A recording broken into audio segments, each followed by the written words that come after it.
Chers compatriotes, il est important ce jour de faire le point sur la situation globale de la pandémie Covid-19 qui a déjà connu 2 vagues en République démocratique du Congo depuis le 10 mars 2020.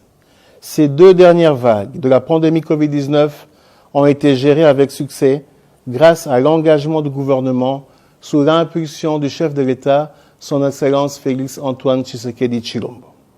Ce succès n'aurait pas été possible sans votre civisme, sacrifice et respect des mesures édictées par les autorités politiques et sanitaires. Cet engagement commun a permis de réduire la propagation de la maladie, de limiter les décès et permettre la reprise des activités socio-économiques. En dépit de ce résultat, les activités de riposte ont été maintenues afin de détecter et de prévenir des éventuelles flambées des cas Covid-19 dans notre pays.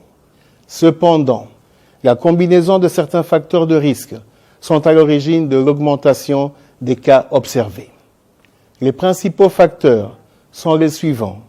Le relâchement de l'observance des mesures barrières mises en place, en ce y compris le couvre-feu.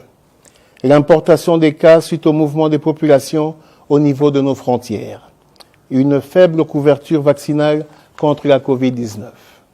Chers compatriotes, la situation actuelle de la pandémie Covid-19 dans notre pays est très préoccupante.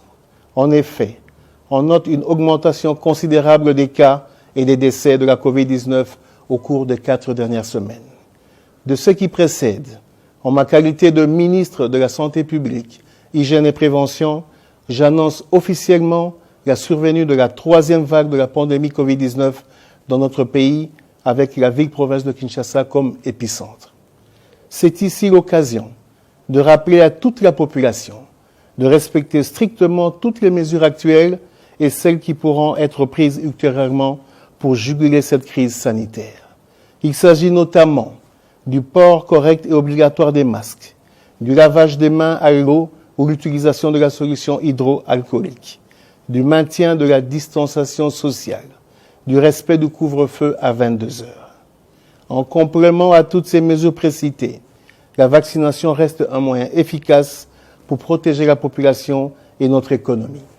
Je vous invite à y adhérer massivement. Chers compatriotes, l'histoire de notre pays nous renseigne que notre peuple possède une réelle capacité de dépassement et de résistance face aux situations difficiles.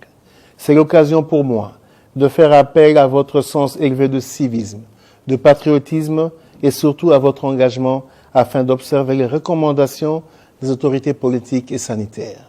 Que vive la République démocratique du Congo. Je vous remercie.